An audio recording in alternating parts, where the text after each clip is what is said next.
أعوذ بالله من الشيطان الرجيم بسم الله الرحمن الرحيم الله ربكم ورب آبائكم الأولين. دا حضرت الیاس علیہ السلام واقعه روانه وه او د الیاس علیہ السلام دعوت دی حتی راورسېده چې الله تعالی ستاسې هم رب دی او ستاسې د پلارونو هم رب دی او تاسې هغه پرېښودلی دی او په بعل بت پسې لګېدلي یې. دې ځای کې نه پورې د الیاس علیه السلام دعوت چې کوم توحید دپاره هغه تفصیلي بیان اوس دا مسله ده چې الیاس علیه السلام څوک و دا به کوم ځای کې و زمانه یې کومه یوه ده اوس فی الحال دا چرته دی موجود ژوندی دی که ژوندی نه دی. اصل کې خبره دا ده چې الیاس علیه السلام قرآن کې دوه ذکر راغلی دی. یو سورت انعام کې راغلی دی هلته کې د پیغمبرانو کم چې د پیغمبرانو تذکره کېږي چې دومره پیغمبران تېر شوي دي نو په هغې کې د الیاس علیه السلام هم راغلی دی دومره خالي نور یې تفسیره نشته او دې ځای کې دا مختصره واقع ذکر شوی ده بیخي مختصره ځکه قرآن خو تاریخ کتاب نه دی دا خو هغه عنوان راخلي چې کوم عنوان ضروري مهم یې قرار نور پاتې کېږي. احادیثو کې هم په دې باندې تفسیري نشته دی چې دا څوک په دې وجه باندې ځینې مفسرینو د دې احوال لټولي تاریخي احوالو نه راغستلي دي چې دا څوک کومه زمانه کې تېر شوی دی نو په دې کې یو تفسیري مظهري ډېر بحث کړی دی د دې معلومات راجمع کړي دي. دویم علامه سیوطي رحمه الله په دې باندې ډېر بحث کړی دی چې دا څوک د علامه سیوطي او د تفسیري مظهري تحقیقات دا اصل کې د بایبل د تورات نه راخیستې شوي دي او د تورات چې کوم اقوال دي دا اکثر داسې دي چې دا خو منحرف کتاب دی اعتمادي کتاب نه دی نو دا چې کوم سره جمع شوي د اسرائیلیات دي او دغه شان دی کې علامه سیوطي چې کوم سره اخیستلي دي د وهب ابن منبهه او دغه شان د کې د کعب الاخبار په حوالې سره نقل کړي دي او دا یهودي عالم دی د اقوال هم زیات اسرائیلي دي. اسرائیلي اقوال داسې دي چې د قرآن او حدیث سره تضاد لارو ټکراوي لارو نو هغه مسترد دي یقیني مسترد دي چې قرآن او حدیث سره ښکاره تضاد نه لارو نو هغه اقوالو کې نه موږ تصدیق کولی شو چې رښتیا وي ځکه دا خلک ادباري خلک نه دي او نه تکذیب کولی شو داسې نه وایو چې دروغ دي کېدی شي که ډېر دروغجن خلک خو کله کله رښتیا مو وایي نو کېدی شي که رښتیا وي. دغه اقوال چې کوم دي نو دغه طریقه باندې اسرائیلي دي نو په دې کې تفسیري مظهري ذکر کړي دي د بایبل د باب الصلاتین په حوالې سره چې الیاس علیه السلام د الیسع علیه السلام نه لږ مخکې تېر شوی دی او دا چې کوم دی نو د هغه زمانه کې دا پیغمبر شو چې کله د حضرت سلیمان علیه السلام جانشین چې کوم وو هغه ګمراه شو بېلارې شو او دا په دوه حصو کې تقسیم شو او د دوی چې کوم دی د ګمراهۍ د بېلارۍ نه وروسته دوه حصو کې شو علاقه وطنونه تقسیم شو یوه علاقه د اسرائیل په نوم باندې یادېدله او بل علاقه چې کوم د یهوده په نوم سره یادېدله یهودو په نوم سره یادېدله دوه ډلې شوې. اسرائیلي کوم ریاست چې و نو په دغه کې اردن هم شامل و نو دا سړی چې کوم دی د الیاس علیه السلام اردن ښار کې پیدا شو اردن کې یو ځای کې پیدا شو. په دغه ټایم کې د اسرائیلي ریاست کم مشر چې و د تورات په حوالې سره د هغې نوم اخیاب دی. اخیاب چې کوم دی نو دا د دې یوه ښځه وه ازبیل نومې و او دا ازبیل چې و نو د بعل بت عبادت پې کوو او دا یو غټ بوت په دغه زمانه کې بیا د بعل بت په نوم باندې یو غټ کولاو میدان جوړ شو دې ته به خلک راته هلته د بال په نوم به قربانیانې کولې منځونه به یې کول عبادات به یې کول یو غټ محفل به جوړو خو د بعل غټ مقبولیت پیدا شو او دې طریقه باندې د اسرائیلي ریاست خلک چې کوم نو هغه لاړ بت پرستان شو د بال عبادت یې شروع کړو. الله تعالی الیاس علیه السلام راولېږه چې دې خلکو ته نصیحت وکړي. الیاس علیه السلام ورغی او دغه اخیاب او دغه شان کې د هغې ښځه چې کوم د ازبیل او دغه نور څومره خلک چې بت پرستان شي هغوی ته نصیحت وکړو. دا نصیحت چې کوم قرآن نقل کړلی همدا خبرې ورته وکړې. دې خلکو باندې د خبرو څه اثر ونه شو او د دې نه وروسته ازبیل چې و نو دومره په غوسه کې راغله چې ویل بس دا سړی ووژنئ چې د بال مخالفت کوي نو لرې کوئ ویې وژنئ. نو د الیاس علیه السلام د شهادت دپاره ونن جاري شو. الیاس علیه السلام د خپلې علاقې نه ووته او په یو لرې غره کې په یو ځنګل کې بیابان کې په غار کې پناه واخیسته هلته په غار کې اوسېده. یوه زمانه داسې تېره شوله الیاس علیه السلام آخر الله تعالی نه سوال وکړو چې الله په دې اسرائیلي ریاست باندې یو زبردست قات راوله چې قات پرې راشي دا خلک وږي شي نو خدای به وریاد شي داسې خو نه وریادېږي نو چې کله خدای ورته وریاد شو زه به بیا میدان ته راشم او خلکو ته به ووایم چې خلکو دا د الله تعالی قهر او غضب دی تاسو داسې وکړئ چې زما خبره واورئ د الله تعالی وحدانیت ومنئ نو بس باران به وشي بیا به زه خپله معجزه هغه ټایم کې وخم دی به ما ته محتاج یې معجزې ته به غوږ دی زه به معجزه وخیم د پیغمبرۍ د ثبوت لپاره نو داسې به راباندې ایمان راوړي یا به زه د الله نه سوال وکړم باران به راښکې شي نو د خلکو د خو باران ته ضرورت وي قاصاري به نو د هغې د وجې نه به دا خلک زما نه سره متاثره شي بس سوال یې وکړو په اسرائیلي ریاست کې زبردست قات راغی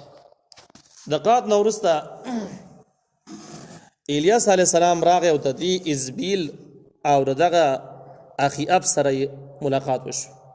او دوی ته یې ویل دا د خدای قهر دی دا عذاب دی تاسو د بعل عبادت کوئ او دا پرېږدوئ د خدای تعالی وحدانیت قبول کوئ باران به وشي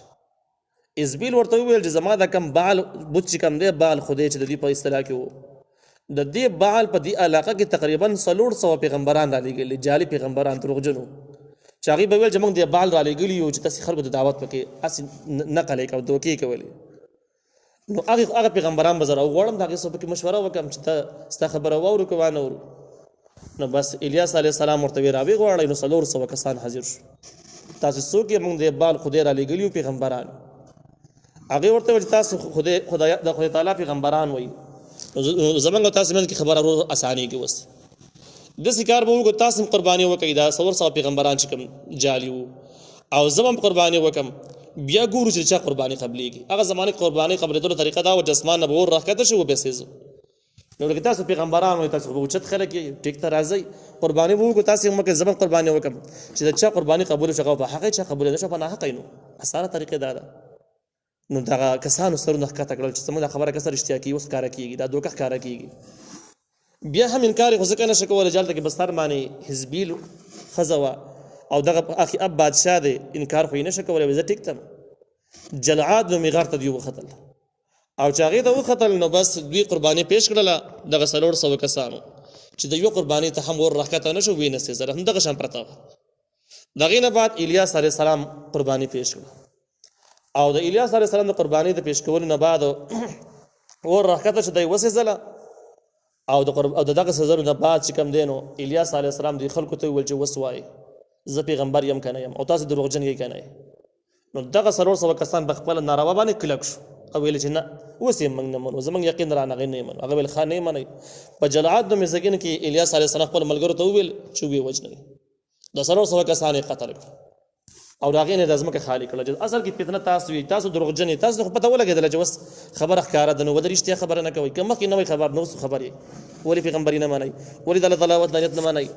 نو بس د هغې نه بعد چې دوی قتل شو الیاس علیه السلام سوال وکړه چې راو باران وکړي ډېر زیات باران وشو او د ګڼ باران نه بعد د الیاس علیه السلام تمه دا وه چې دا خلک اوس ایمان راوړي لیکن دوی بیا هم رانه وړو چې بیا هم رانه وړو د هغې نه بعد الیاس علیه السلام لاړ یهودا ریاست هلته کې هم د بال اثر رسوخ پیدا شوي و هلته کې هم د بال خدایتوب خلکو منلی و نو هلته کې دعوت شروع کړو هلته کې هم اثر ونه کړو هلته کې هم فتنې ډېرې شوې برسېره شولې او د مخالفتونه کمېدل نه بلکې زیاتېدل د هغه ځګین نه الیاس علیه السلام واپس راغی او بیا ته چې کله واپس راغی نو بیا د حزبیل زنانه وفات شوې ده مړه ده او د بادشاه ژوندی دی په خپله باندې یو زوی دی هغه ژوندی دی هغوی ته یې دعوت ورکړو او د هغې نه بعد دوی چې کله دغه دعوت د دویم ځل باندې بیا هم دغه شان په خپل جهالت باندې کلک و مسترد کړو نو په دوی باندې الله تعالی زبردست عذاب راوست عذاب په دې صورت کې راغی چې د بهر نه بادشاهانو په دې باندې حمله وکړه په دې اسرائیلي ریاست باندې حمله وکړله او په دغه جنگي جنګونو سختو حالاتو کې دا خلک ټول ووژلی شو پاتې نه شو بس ځمکه ترې خالي شو دغه تاریخ د دې ځای نه پورې دا مظهري نقل کړی دی د بایبل نه راخیستلی دی ما تاسو ته وړاندې وویل چې دا تورات دی او دا داسې منحرف تورات دی چې کله داسې ځلی شوی دی نو تقریبا 400 کاله وروسته په 4 طریقو باندې لیکلی شوی دی بیا د دې کوم روایات چې دي که د قرآن او حدیث سره مطابقت لرو خو ټیک دی که نه لاره مسترد دي که نه مطابقت او نه مخالفت یو ناشنا نوي خبره وه نو موږ تصدیق هم نه کوو یقین پې نه شو کولی خلک د یقین نه دی او تکذیب یې هم نه شو کولی کېدای شي که رښتیا یې ویلي نو موږ یې ولې تکذیب کوو بیا دې ځای پورې تاریخ د قرآن سره ټکراو شته او نه د قرآن نه څه تایید شته. دا د الیاس علیه السلام مختصر تاریخ شو. بله مسله دا ده چې الیاس علیه السلام اوس فلحال چېرته کې دی؟ دغه سوال آیا دا وفات شوی دی که ژوندی دی؟ همدغه مظهري او علامه سیوطي رحمه الله چې په دې کم بحث کړی دی، نو همدغه اسرائیلي اقوالو په بنا باندې نو دوی وایي چې دا الیاس علیه السلام فلحال ژوندی دی. چېرته ژوندی دی؟ نو دوی وایي اسرائیلي اقوال داسې دي، دغه بایبل لیکلي دي د دوی دغه منحرف کتابو، چې اصل کې په فلحال په دنیا کې 4 پیغمبران ژوندي دي. چېرته کې ژوندي دي؟ نو 2 په اسمان کې دي، یو عیسی علیه السلام دی، یو ادریس علیه السلام دی،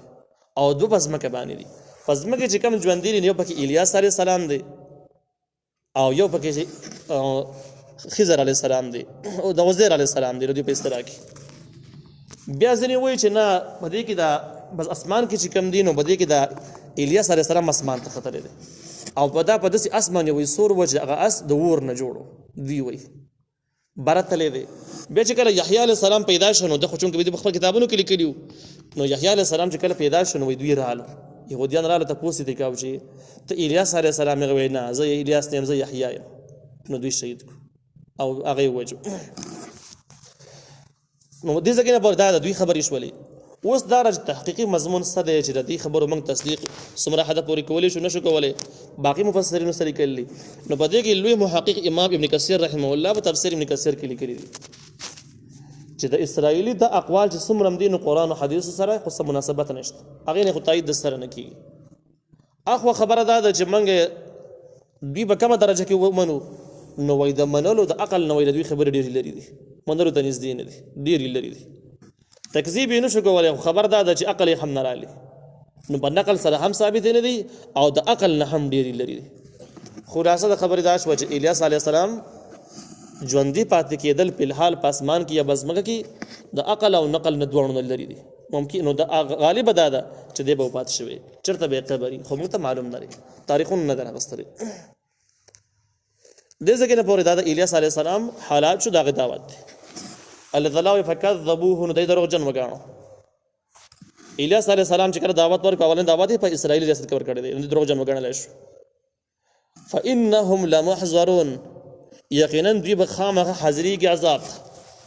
الله تعالی وارننګ ورکړی دی چې دوی به عذاب ته حاضرېږي چې د الیاس علیه السلام مخالفت کړی دی. الا عباد الله المخلصین، بغیر د الله تعالی د نیکانو بندګانو نه چې کوم هغه خلکو ایمان راوړی و داسې ملګرتیا یې کړله، مخالفت یې نه دی کړی، دغه کسان په عذاب کې نه حاضرېږي، د عذاب والا خلک نه دی. او مخکې موږ وویل چې کله دغه مقابله وشوه په جلعاد غرق په سر کې کومې قربانیانې پیش شوي، نو په دې کې دغه دروغو پیغمبران چې کوم وو نو دغې خو د سر ایمان را نه وړو،